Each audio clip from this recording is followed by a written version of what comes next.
Party with your host, Dustin Rybka. Hello and welcome to Sex Party. I'm your host, Dustin Rybka. Boy, oh boy, you guys are in for a treat this week. My guest, Jacquie Somerville, she's a best-selling author. She is a passion coach. She's an OnlyFans creator. You guys are going to leave this episode with so much value and so much fun. You're going to be on the edge of your seat when she tells this story. It's an amazing episode, one of the most valuable that we've done all season. So, without further ado, please enjoy my conversation with Jacquie Somerville. This week's conversation. Jacquie Somerville, welcome to Sex Party. How are you doing? I'm doing great, Dustin. Thank you. Thanks for having me. Yeah, I've really been looking forward to this one. We had something scheduled at some point, I want to say in November. It could have been October. I don't know. I've sort of been in this vortex of time and space that doesn't exist. I'm kind of in my own, need to change my sweatshirt. What are these crumbs sort of place? But I know the whole time. I saw you on the calendar. Then stuff got moved, whatever. And then I reached out again, and you're back on the calendar. I'm like, yes, because I think that this is going to be a really, really fun one. Good. Yeah, and I have really crisp intuition. So, everybody, please hold me accountable. For those people who are listening, maybe they're watching on YouTube. We love YouTube. And they don't know who you are. They don't know what you do. Could you talk a little bit about who you are and what it is that you do?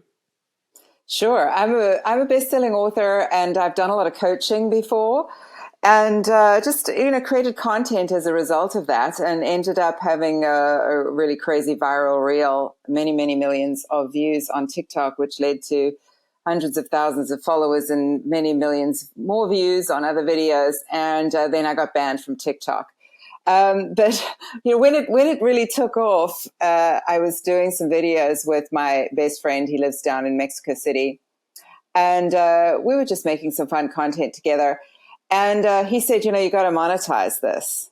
And I knew that it wasn't the same lines as what I was. It wasn't about selling coaching or anything. These were just fun videos of me kind of dropping my skirt in public places, just nothing terribly risque, but just kind of fun. And the videos really took off, or just walking with my ass, the camera on my ass and stuff like that. And people seem to love it.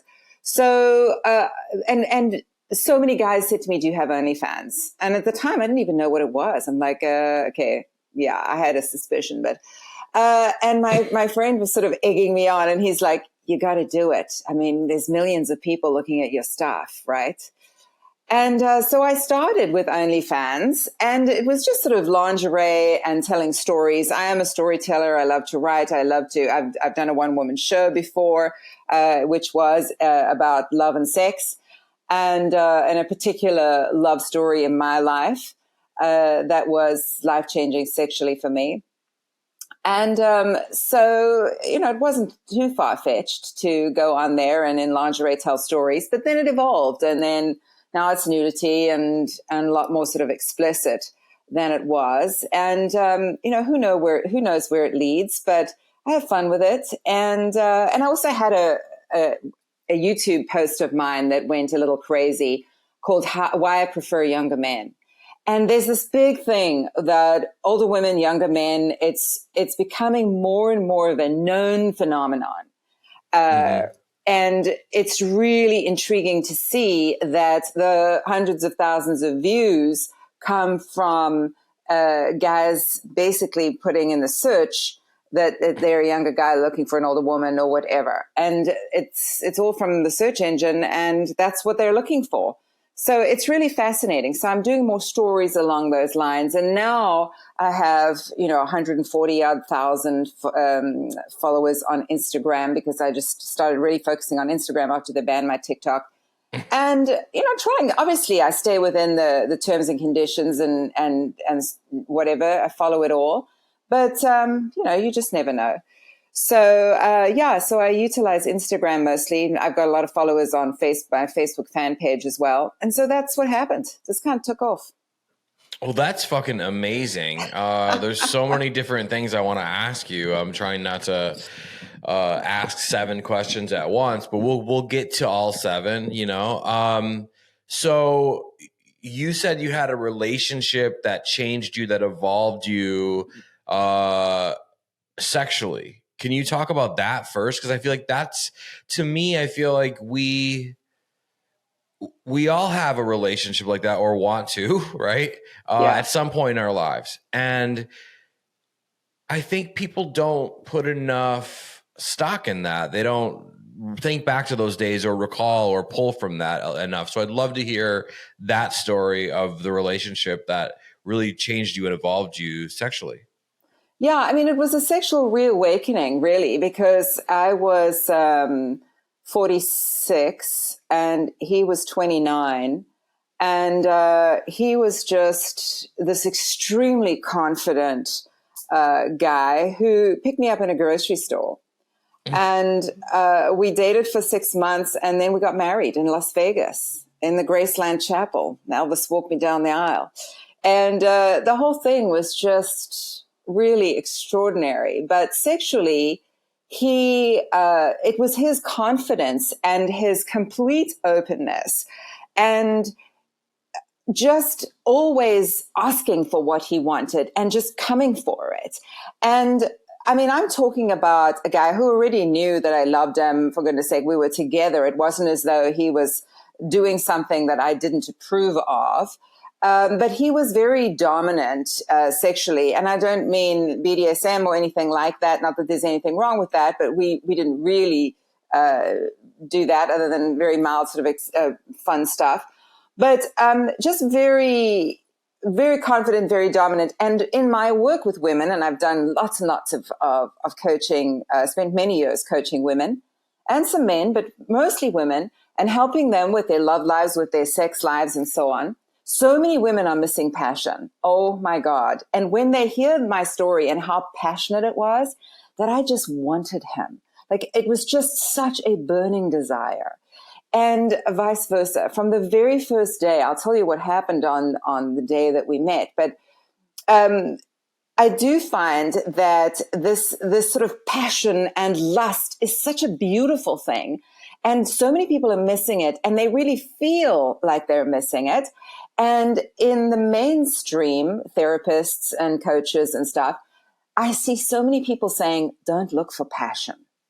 That's such a thing that will only last for a brief time. And then you've got to deal with the real, life. And now all this nonsense. And I'm like, oh, Lord, that's if you came to this life to live a safe, secure, quiet little tiptoe existence. I'm not about that. Having this extremely passionate relationship just ignited this fire in me. And I don't know if you've ever read Napoleon Hill's book, Think and Grow Rich, or know of it. I'm familiar. Yeah, I have not read it. There's a chapter in there called Sex Transmutation, where he talks about the fact that the number one human desire is the desire for sex. And that it is so that we can utilize that desire to actually improve our performance, as it were, or our progress in other areas of our life, to tap in to our potential. And I was so fascinated by that. And I realized that when I was with my beautiful man, I call him, I'd wake up at 5 o'clock in the morning and be so in love and in lust and have this feeling just flooding my body of desire and of potential that I could do anything. It just made me feel so invincible to be that in love and in lust with somebody. I experienced what Napoleon Hill was talking about. And what I would do is, instead of waking him up and, having sex right there and then, I would channel that desire and go and sit in my favorite chair by the fireplace, drink a beautiful espresso, and write like a fiend. And I wrote a best-selling book in 5 weeks from cover to cover because I was high on love and lust. And this is a beautiful thing, that why should we not seek this out? And whether it lasts or not, I don't think is the be-all and end-all of existence, making something last forever. if something can change your life, it doesn't have to last forever. And so I really think that it is something to help people aspire to and say yes to. And so it changed my life in that way, in that I became extremely productive as an author and as a speaker and all of the things that I was up to at the time. And it just sexually, my confidence just increased. I mean, it's funny to say when I was the one who was 46 and he was 29, but my confidence just skyrocketed because he would always say things like, oh my God, you're the sexiest woman on earth. You're so fit as fuck. And you're just, he would say things that I would just like, oh my God. And I just want him. And the power of a true compliment, I think. And you've got to be confident in order to compliment somebody. Especially because you can't expect it in return, and it has to be from the heart. And you can only do that if you're confident. And he was all that. And so he made me feel so great about my body, so great about everything about me, that made me better in bed. I became a way better lover. I was really a bad lover before because I was so focused on what was wrong with me. And you can't be a great lover if you're focused on you and all your faults, because then it's not about the other person. And how can you possibly let go? And so for all those reasons, I don't know if I've articulated it well enough, it was truly life-changing. Yeah, I think you articulated it pretty goddamn good. That is like one of the most beautiful things that has been said on the show, and there's been very, very, very, very, very, very, very, or I should say, many. Geez, I blew it there. Many beautiful things said on the show. Again, you got me. I'm in. The audience is on the edge of their seats. The first thing that I want to ask, right, is, up until that point in your life, did you just assume that you had like, oh, that's it? Like I've been with these lovers and it was just this way and that's as good as it gets. And then this guy comes along and changes that. I mean, what did it feel like to have your whole understanding of love and sex and what sex could do just completely shatter what you thought was reality, really? Yeah, it's a good question. I have never really thought about it before, but I suppose I did kind of think that what I had experienced was the norm up until then, and that I didn't really know what I was missing until he introduced me to it. Mm-hmm. So it's fascinating how the people who watch my show, read my books, or listen to my stories suddenly realize that passion is missing in their lives and they want to know how to get it. And so I think not everybody realizes until they hear a story like this, oh my gosh, that's actually missing in my life and I would like that. Sex, I wrote, in fact, the whole speech that I give is called Life is Too Short for Boring Sex and Other Passionless Pursuits, because I have realized that is the case, because there was nothing boring. I think sex had been pretty boring up until then. Not, obviously, not with all the, I don't want to diss the men that I have loved before that, but it was kind of, there wasn't anything to write home about or to write about per se. And so, yeah, it was truly, truly extraordinary. And I didn't know that it could be that good. Yeah, see, and that's and that combined with what you said about the power of a genuine, confident compliment. I mean, man, people want to talk about, seducing someone or maybe not even having that as your goal, but like there is something to that, to really looking at someone with your heart, your eyes, your cock, all of it at once, and you just don't care if you're not doing it to get a compliment back. You're just pouring this out of you because it has to come out, right? Yeah. That is some shit. That is some good shit. I mean, yes. there's been many times, where you just feel something about your partner, and you're like, it just comes out, right? And sometimes you try to articulate it better, and other times it just comes out. But either way, it stops that person in their tracks, and that is like a power that I just don't think that we even understand. So I love that you said that. I want to ask, what was this? Okay, so this man is giving you the sex of your life, and you're in the next room, like writing a cover to cover in 5 weeks. What was the book about? What was flowing out of you from this empowerment, from this great love and sex? Yeah, so the book was about, it's called My Scandalous Little Rule Book, and it's sort of rules for a sort of living a life that's not ordinary, shall we say. And so what I was experiencing with a man 17 years younger than me, and all that was going on with us was definitely in kind of, sync with what I was writing about. And the book had been on my mind. I'd been trying to write because I'm a personal development junkie. I've been studying it and studying with all of the gurus for many, many years, spent hundreds of thousands of dollars on my education in psychology and personal development and so on. I'm fascinated by that stuff. And I got to the point where I knew so much and had my own stories to tell that I was ready to write my own book.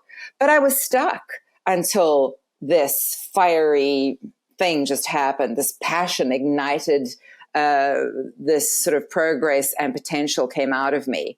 So yeah, I could just let rip and write on all of those things, on what I think constitutes a great life and how to let go of the fear and the holding back from living an exciting life.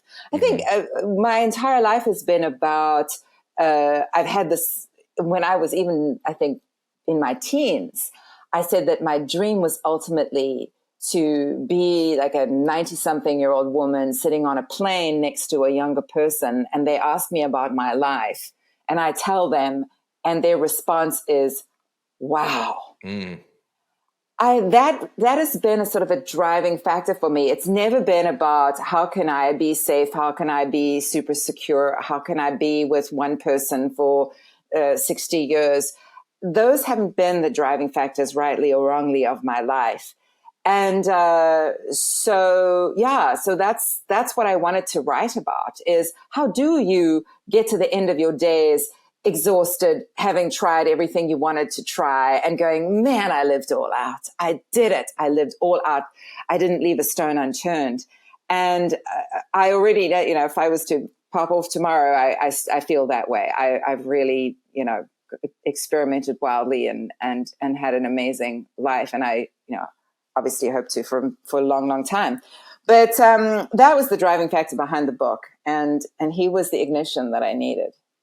So you had this idea, but you just couldn't get started, or you couldn't stay with it because you just didn't have that passion, or like the answers really that there wasn't like it was almost like you had the vehicle, but there was no fuel. And then here comes this guy and boom, right? Exactly. It was the ultimate inspiration, and how Napoleon Hill explains it in that chapter of Think and Grow Rich is that it's this incredible energy that you get from love and passion. And when you can combine the desire for sex, love and romance together, it's especially powerful to bring out your highest potential. And so that's what I experienced, was that I felt so high on life and so high on the love and lust that I could achieve anything. And it was the most extraordinary, powerful, beautiful feeling. And I'm just really glad that I had a project to channel it into, that I actually achieved something concrete, as it were, material from it in that moment as well, that I didn't let that incredible energy go to waste. Yeah, so, what a shame that would have been. Yeah. So okay, let's talk a little bit about and you know how it is out here. There's people who have probably made the decisions that felt safe, right? Like, oh, let's marry the fucking high school idiot, right? Or whatever. And like, oh, I guess because I'm not feeling any passion, I guess I'll have some kids, right? And so now they're 46, they've got 3 kids, they feel like, oh shit, I feel like those are the kind of people who really, when it comes to regret and looking back on your path in life and being like, oh, I could have done this, I should have done it, like whatever. That is like the worst kind of poison, I think. And I was always terrified of that. When I was growing up, I was always the one that's like, I don't want to live in a normal house. I want to live in an old factory that's been remodeled or in a glass top or whatever, and everyone's like, you're crazy or whatever.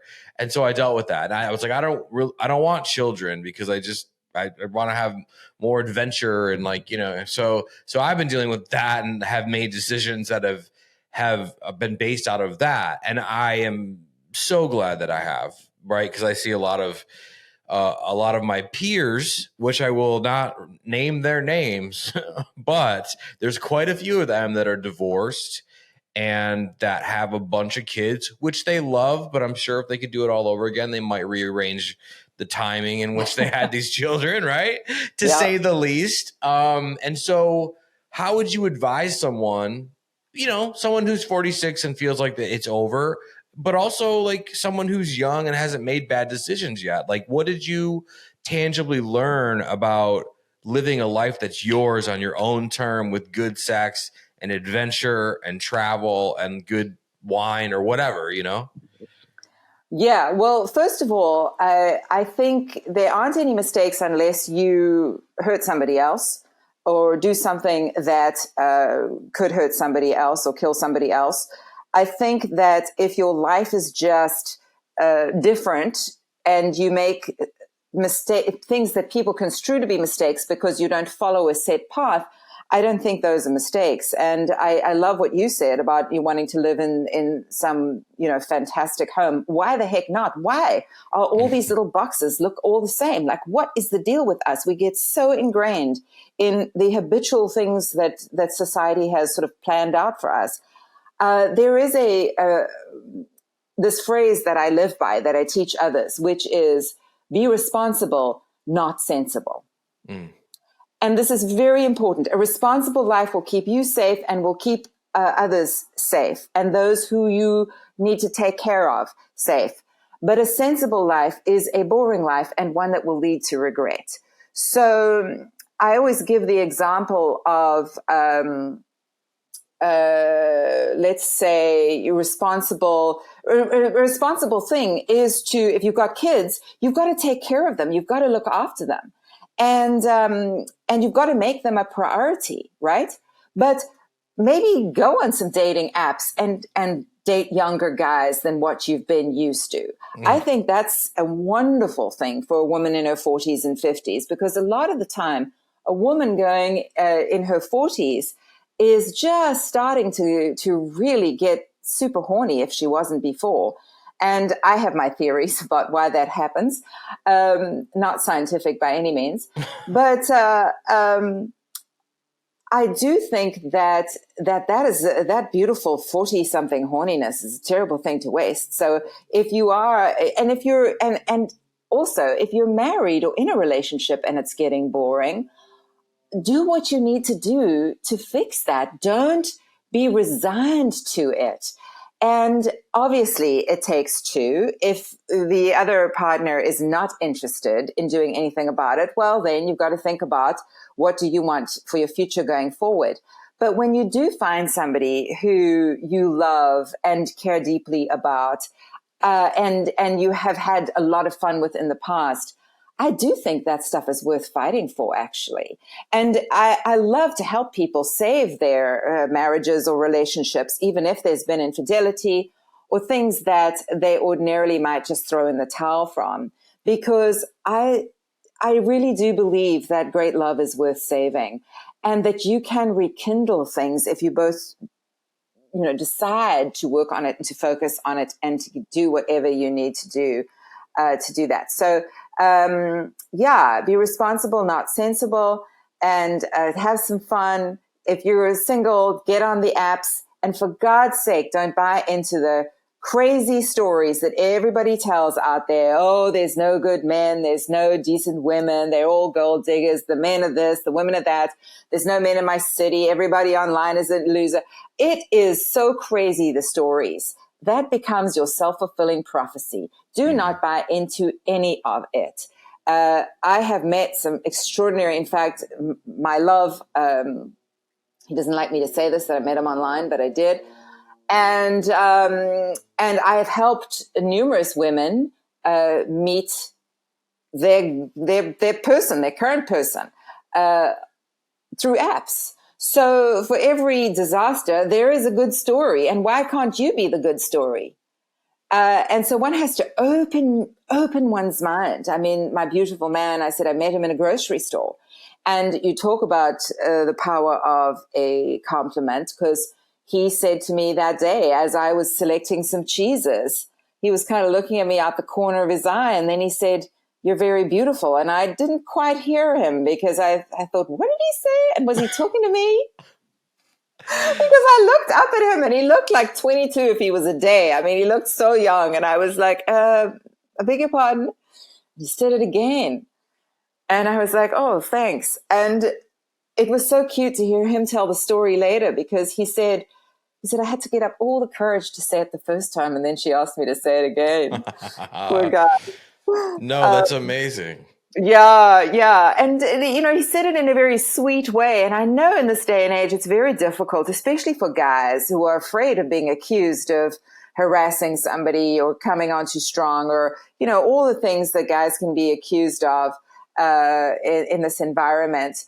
But I think you can just to go into something with a sweetness and with zero expectations. This is the other big one I teach people, Dustin, who are looking to date. High standards, or standards of your own. They don't have to be high by anyone else's. They're just your standards. Clear standards of your own and zero expectations. Because the standards are yours. The expectations are about the other person, and you have no control over that. So, for example, you could have a standard of, I don't date a smoker. Well, you could, start chatting with a guy who happens to smoke. Your expectation of him that he doesn't smoke doesn't change the fact that he does. And so you then say, well, this was a great meeting, not for me, right? Who's next? Instead, everybody is like, oh, they get all their expectations up of somebody, and oh, maybe this is the one, or maybe I'm going to meet somebody great tonight. And no, I'm going to go out and have fun and see where life leads me. And my standards are intact, and my expectations are letting life show me whatever. I don't have expectations of the person. They get to show me who they are, and I get to decide whether that's something I want to pursue or not. Quite simple. And expectations will really kill the dating experience. And just go out there and have some fun. Yeah, I mean, that's really fascinating too, because even myself, I had a type, right, for a long time, and if someone, I mean, listen, good looking and charming is good looking and charming. It doesn't matter what her hair color is, right? Yeah. And for me, because I had this type, and it was like, dark hair, the darker the hair, the more I'm interested, kind of vibe, with women, you almost, and I had dated a lot of women who looked like that. You almost paint yourself into a corner when you go into a place, right? Because, or wherever, the grocery store, the fucking bar, you're speed dating at your local tavern, whatever it is you're doing. Yeah. If you have these, preconceived, this is what she's going to look like. This is what my chick, this is what my girl's going to, right? Like, I was smart enough, I'll give myself that credit, to just be open to the idea that, that gorgeous is gorgeous and smart is smart. And it doesn't matter what package it comes. I mean, I live with the blonde, so here we are, right? I've never been more in love my whole life, and so if I would have folded to that initial thing, like you said, with the expectation of it has to be, jet black hair and whatever, mysterious and whatever. Yeah, or even the expectation that this date is going to go somewhere, or that it's going to be great, or it's going to lead to something. Like that expectation must go. It must be like I'm just going to meet a stranger, whatever. Yeah. I mean, I preach all the time, and who the fuck am I? Just some podcast guy, right? But I preach all the time about how if you're a dude and you're going to go on a date, right? Don't take condoms. Purposely leave the condoms at home, right? Go with the expectation of learning as much as you can about this person and enjoying yourself. That's it, right? Yeah. I would even suggest in most cases, unless it's like real deal, if she invites you in, say not this time, right? Because then you kind of turn the tables and whatever. And I mean, do it if you want, but that's what I always suggest. At least have that mindset of I'm not going in, I'm not taking condoms. This is just drinks and getting to know somebody, and it's going to be a fucking blast, right? And so, like, I think that's good advice. It's setting an intention or not setting an intention for something that maybe is best, saved for later or something. Yeah, I think, intentions are important. Yeah, I mean, and from there, you can only be surprised either way, a bad surprise, a good surprise, but like you're in control. You're only there to have some cocktails and maybe some dinner or whatever you decided to do. I also always advise the first date not be dinner, because dinner is such an intimate thing, I think, but whatever. I'm not going to give dating tips. This is your episode, right? Can you tell me like the story of when this guy approached you when you were selecting cheeses? I would love to hear the entire thing. Yeah, it's so romantic. And this is all in my show and books and stuff, but he said you're very beautiful. And then I sort of blushed and walked off down the aisle, and coming back up the next aisle with my trolley, and he's there smiling at me as I come up, and he goes, "How are you?" And I said, "I'm great now that you just made my day. Thanks." And off I went, and I was in the produce department when he came to find me. And he comes sort of swooping down, and he sticks out his hand and he introduces himself. And he looks at my left hand and he said, "I see you're not married." And I was like, "No," but I'm thinking, you're crazy. I don't even know you. And, at that point, his true nature started to show, this super confident, cocky guy, which could put some women off. A lot of women, myself very much included, the number one thing that we find attractive in a man is confidence. There's a line from that bad movie, The Tourist, which I wrote it down because I love the line so much, where I think it's Angelina Jolie says, women don't like questions. And I wrote that down because I was like, yeah, this is great dating advice. Women like a man who's decisive. He shows me that he's a masculine man, that he takes control of his life and is organized and, gets down to whatever he wants and moves towards it. It shows me a lot about a person, and I'm attracted to a masculine man, as are a lot of women, and certainly women that I've worked with, and they want the man to make a decision. So don't just say, "Oh, well, what do you want to do?" Or, "So you want to go out sometime?" What kind of that immediately I'm like, yeah, move on. I want a man who can make a decision. Thank you. It's like you want a masculine man. And so, so that's a first sign for me. And of course, guys have to be pretty smart in how they do that kind of thing in this current environment. But, people can be smart about it. And so he was like, "Oh my God, I see you're not married." And I'm like, "Yeah. And what's the deal with you? Like, you're crazy." And then he just took off again. And he had this energy and this effervescence that was so noticeable that I was like, damn, who is this man? And why am I being, introduced to him in my life right now? Because I believe in divine spirit, and I believe there are no coincidences. That's how I live my life. So I was like, I'm obviously meant to meet this person, but I didn't jump to conclusions as to why. I was kind of open to that.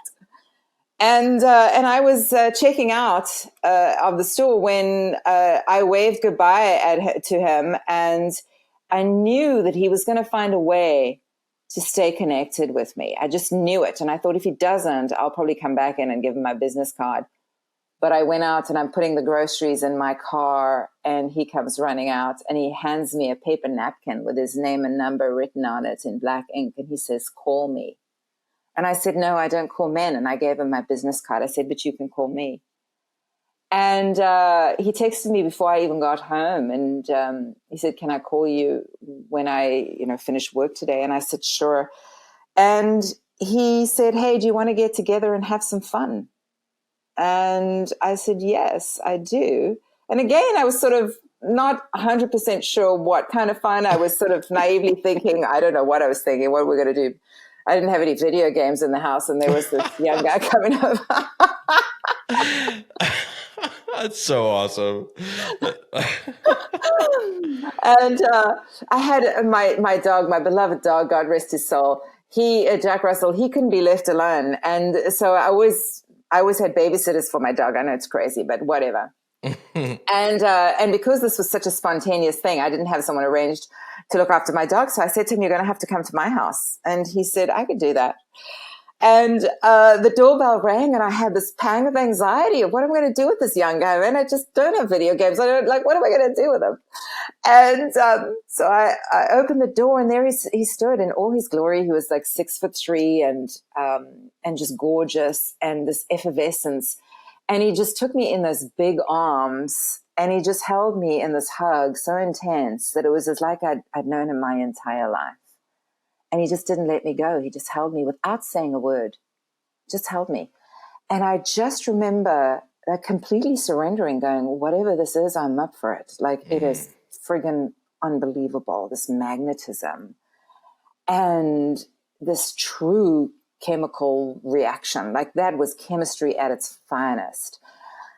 And so I, eventually when the hug ended, I walked into my home through the door, and I said, "What would you like to drink?" I already had a double vodka going to sort of take the edge off, Of course, yeah. Yeah.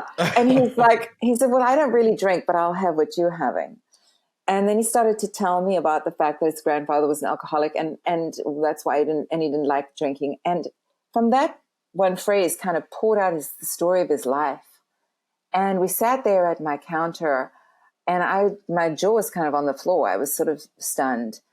And I say in the show that when my questions got too much for him, maybe verging on judgmental, he stood up and he pushed the bar stool back, and he put one of those enormous hands under my chin, and he lifted me up, and he slowly, spectacularly, and sensationally kissed me. The best kiss of my life. And I was just standing there, and he didn't stop there. He said, "Jacquie, take off your clothes." And I said, "No," because I'm looking, the bloody lights are on, and I'm thinking to myself, he thinks I'm 35. I really like to keep it that way. And and he says it again. He says, "Jacquie, take off your clothes." And I was like, I've only just met you, for God's sake. And he said it again. He said, "Jacquie, take off your clothes. We're getting in the pool." And I did it as I was told. And we got in the pool naked. And it was, truly incredible. The next night he came, and I had a dinner party, and I invited him to join me. And that was the night that he stayed, and he basically didn't leave. That was it. 6 months later, we were married. Yeah. 6 months later, I'm surprised it took that long, but well, it took that long because I'm Canadian, and I had to go back to Canada, and I owned a home in California, but I had to go back to Canada and sort all the, visa stuff out and where I was going to live, and I had a home to sell there, and all of that. So. Wow. Yeah. Okay. So are you guys still together today? The story of what happened there is a story for another time. It's a very dramatic story that I tell in my show and stuff. But there was a tragic event that happened, and And so I am still legally married to him, actually, but not. He doesn't live with me. Okay. Well. Yeah, and I have a love in my life. But yeah, it was a very dramatic story, and quite sad all around. But I look back on it all with just such love and gratitude that I had that experience. Yeah, I mean, you could really, really tell. I mean, it's in every word, and if you're watching this on YouTube, it's in every movement. If you're listening, do not stop listening and go to YouTube. Wait until you're done, then go watch it again on YouTube. Jeez, I have to instruct them. Sometimes they like to leave, just hang out. Okay. Yeah. So, but you can, and I'm sorry to hear that something happened, and we'll leave it for another time, like you said. But what an incredible story. And I think, if someone could have one love and experience like that in their life, it does change everything. I mean, I resonated with so many things that you said.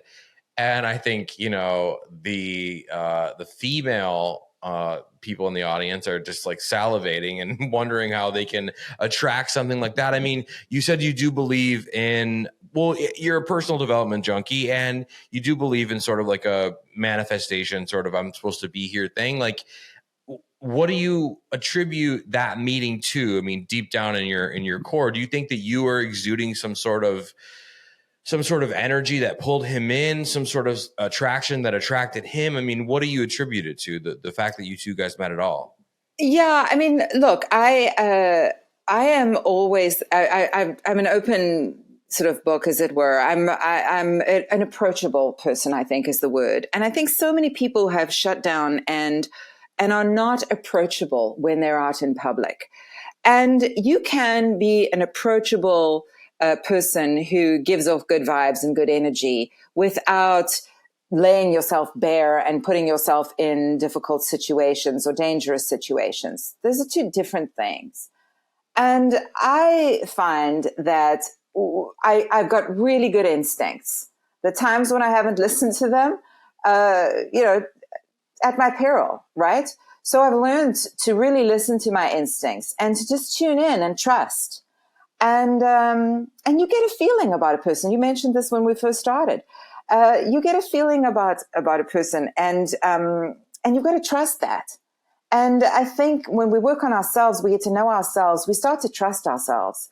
And people always say to me, how do I trust another person? How do I trust a man? Or how do I trust a woman in a relationship? My answer is always, you don't. You trust yourself. You trust yourself to make a good judgment about who you let into your life. And if you screw up, you trust yourself that you're going to be okay no matter what. That's the thing, that you're going to survive it, that you're going to figure it out. And so it's all about self-trust, because your trusty instincts will tell you. And so I don't go through life just smiling at, every homeless person or whatever, while I send them all the love in the world and best wishes. I'm not putting myself in a situation where it might be dangerous as a woman walking alone or whatever. However, in situations like that, when I'm feeling that I'm in a safe environment and that the people around me are generally, I'm getting good vibes from them, I am very approachable. And I would encourage people to be more approachable in life. Smile more. Do you know the statistic, Dustin, about the fact that men smile? I might be off by 1 or 2 here, 7 or 8 times a day, and women smile about 64 times a day. Wow. Yeah. This is a statistic that I came across really recently, and is truly amazing to me. And men, I realize why maybe they don't, but smiling is such an important thing. Smile more. You don't have to stay grinning at someone like a Cheshire cat so that they feel nervous about you. Smile and move on, right? Mm-hmm. You will notice that you become open to compliments, and people will feel like they can approach you and let them know that they're interested in you, and so on. There is, in psychology, the old thing of, if you stick a pencil in your mouth and it forces your mouth up, that the physical response, that you have a mental and a chemical response to that physical change in your face, that creates all sorts of great feelings in you, right? The release of serotonin and all of those amazing chemicals just by the act of smiling. Yeah. So I would encourage people who are not feeling great or confident to start smiling more and practice it. I smile when I run, because especially if I'm running up a hill and I'm like, oh God, this is so, I force myself to smile, and the people think I'm so weird because I'm running down the street all by myself smiling. But it just helps me to run better. Yeah. And it helps me get up a tough hill. Right. Because what it's doing, it's changing my physiology. It's changing my state. And so there are so many things we can do to be more attractive and magnetic to other human beings. And it starts with that. Well, I mean, no wonder he approached you in the cheese department. You're standing over the thing smiling. That's so fucking awesome. But what beautiful advice. I mean, you have just like blown me away in this episode. And so I thank you for that. I think it's amazing. But I mean, I'm one of those guys. And even during the pandemic, right, when the fucking masks came off finally, I went back to that, where I would smile, not to be a creep, right? Not to be like, hey, you have great tits. It wasn't anything like that. I just am like that. Or so when you'd feel something, you'd walk by. It didn't matter if it was an old woman, some guy, somebody young. It didn't matter. I would smile. And I was so amazed, here in Chicago, like in those early days coming out of the pandemic, how many people would just look away really quick because they were uncomfortable. But that one person, doesn't matter who it is, that smiles back at you, it would like blow me back through the toothpaste, in the grocery store, because you're like, oh fuck, like we acknowledged each other and then we moved on. So I do think that's incredibly powerful, right? And it's a really hard time, I think, for people to really. I think there's a lot of sort of like drifting happening. I think that people aren't really sure who they are, and a lot of it has to do with maybe they don't have any Instagram followers, maybe they're not hip to who BB Rexa is, right? Or maybe they don't know whatever. The politics thing is just whatever. There's COVID still kind of kicking around, and like, so I feel like we're all at this place where it's like it feels like 2019, but it's really 2024, guys. I got news for you. And it's been 5 years. And so I think a lot of people are sort of lost and drifting. I mean, are you seeing that with your coaching? Are you seeing that in the world around you? And how would you advise somebody who's just dying for affection and sex and love and connection to get out of that drifting phase? Yeah, look, I mean, nobody likes to hear this, but we've got to take responsibility for ourselves. And we've got to decide that we no longer want to live that way. And we have to also decide that it is not up to anybody else to get us out of it. I think that's the thing. It doesn't matter to me what's going on in the world, in politics, anywhere. It's what is my state, my inner state? What is my mental attitude about things? What story am I giving everything that's happening in my life?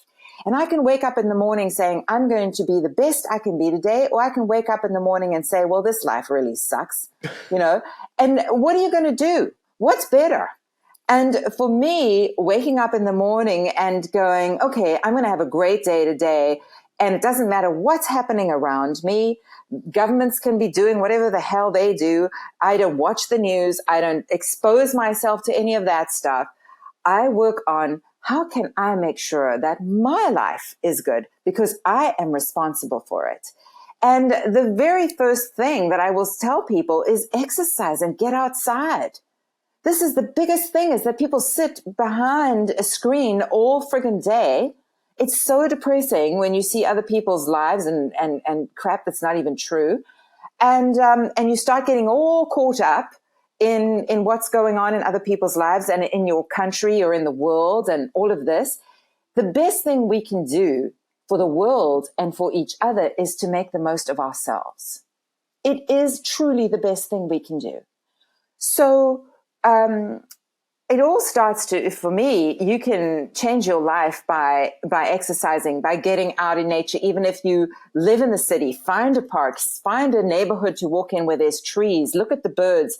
This stuff is so key to feeling good about yourself. And that's what translates. How you feel about yourself determines your entire life. It determines how many people are attracted to you. It determines the quality of your life completely. So what can you do to feel better about yourself? That's your responsibility. And it starts with exercise, changing your attitude, changing your story about all the silly things that you're hearing out in the world. Just don't buy into them. There are so many great people out there. There are people waiting to meet you. You just need to make yourself magnetic so that they show up. And exercise, checking the stories and the things you're saying to yourself all the time. Make mantras and affirmations. Say them in front of the mirror if you need to. Do what you need to do to change your attitude about life, because when you do, it's going to completely change how people respond to you and what starts coming into your life.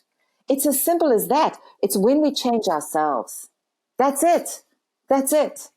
And that smiling thing and whatever, you need to do to build your own confidence, because that's what makes you magnetic to others. No, I mean, you are brilliant. And I love that. I love all of this. This is like, I'm like getting goosebumps over here, like hearing the Rocky theme in my head, like, yeah, let's fucking go. So I can only imagine that they're excited too. And you are someone who is clearly making more than the most out of your life and your situation. I want to hear about the infamous or famous, however we're class. I mean, TikTok did throw you off, so whatever, but they do that.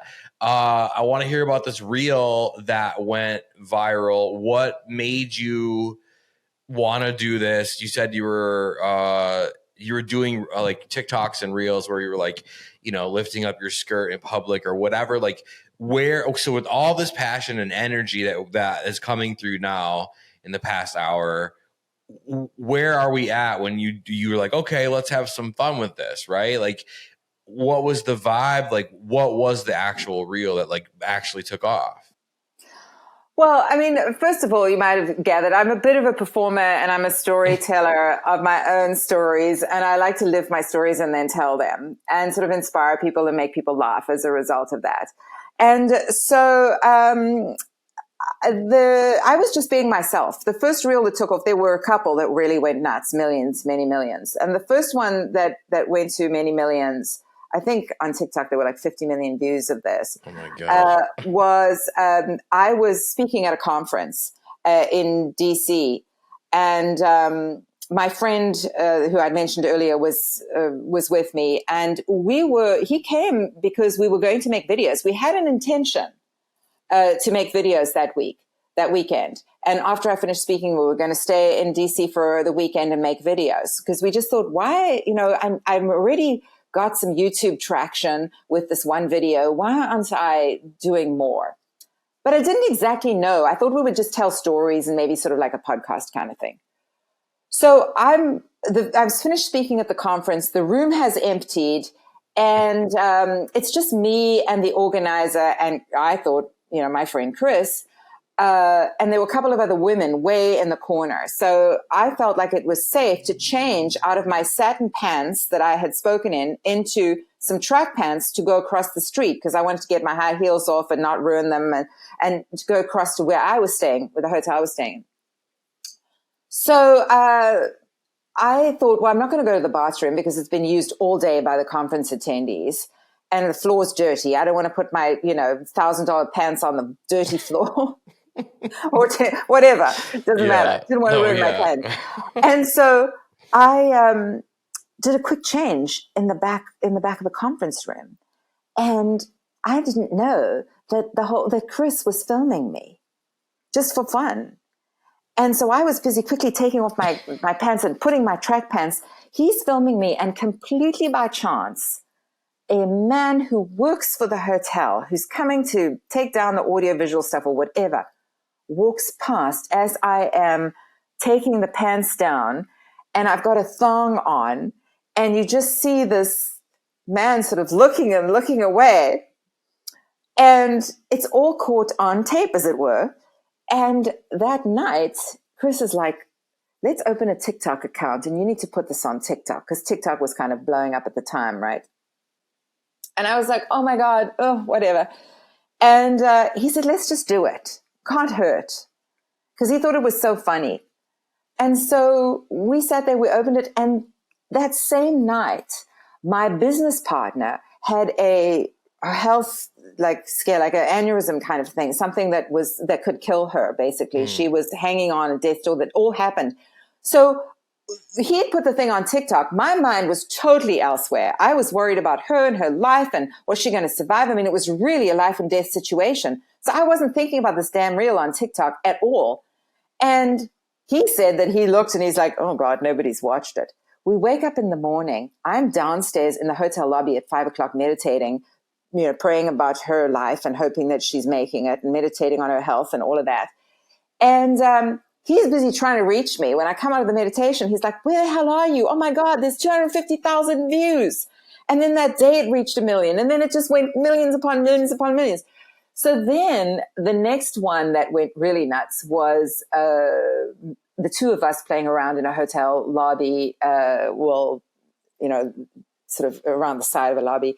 And I have a pencil skirt on and a thong bodysuit.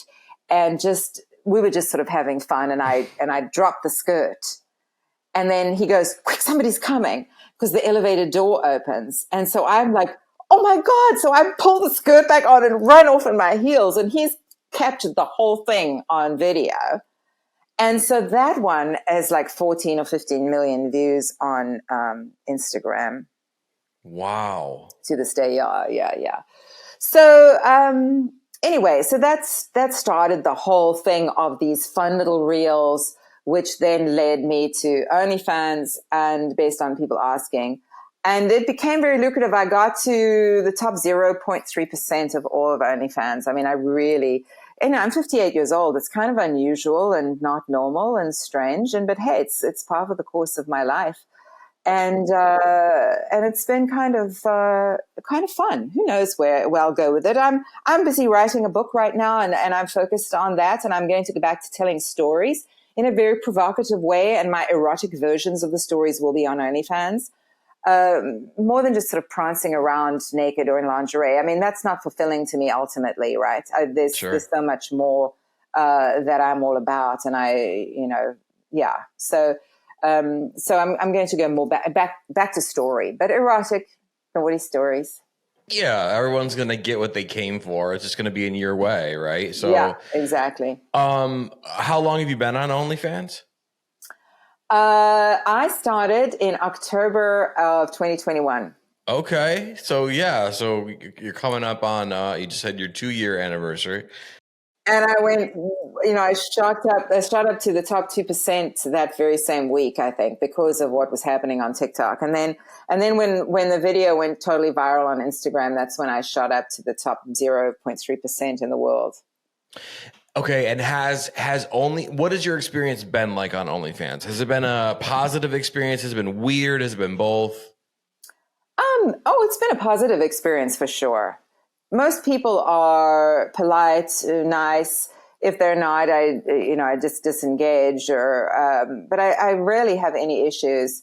And and I think it's an outlet for someone like me who is a bit of an exhibitionist and confident, to show my body and feel good about it. And I think it seems to have inspired a lot of women to feel better about themselves as well, which I like. A lot of people say that it gives them confidence and inspires them to have confidence when they see, how well I've done with it, and that I'm prepared to show all of my body and so on to strangers. So it's not for everybody. It's not what I thought I would do, but it's been an interesting experience. And I've gotten naughtier and evolved over the last 2 years with it. Yeah, no, I'm sure. Yeah, and I'm sure that you'll continue to do that, it sounds like. But again, in your own sort of artistic, erotic, thoughtful way. And I think that is what true artistry is finding, and there's some sort of Warhol quote in here somewhere, I'm sure, but like finding a way to do whatever the fuck it is you want to do, but doing it in a way that's accessible to everyone, and yet you don't have to explain it. It's your thing and whatever. And so I have a lot of OnlyFans creators on the show, obviously. And we do hear, I don't know who we is, it's just me here in this chair, but I do have an editor who works her ass off. But, I hear a lot about how positive of an experience, if OnlyFans is what you want to do, it's generally a positive experience because people are paying to be there. No one's going to spend the $10 to come harass. I mean, maybe, right? But then you can just be like, okay, thanks for the money, buddy, or whatever. It's way more positive than, Instagram or TikTok or whatever with the incels and the trolls and all that nonsense, right? But, I asked this question to all the OnlyFans creators out there. Let's say there's a woman, it doesn't have to be a woman, but generally, let's say there's a woman who's just wants to do the OnlyFans thing, but she's scared, she's nervous. She doesn't want everybody in her fucking town to fucking judge her at the kids' football games and like all the things, right?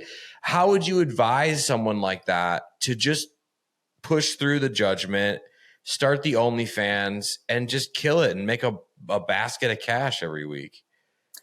Yeah, look, I mean, it's not for everybody, and people can find themselves in circumstances where maybe it's not the best decision, right? I can't answer it. I don't have children. I never wanted children. It's not something I've ever had to face or think about what would be the ramifications. But that's up to each individual. I'm not going to judge anybody but I think one has to think carefully about these things.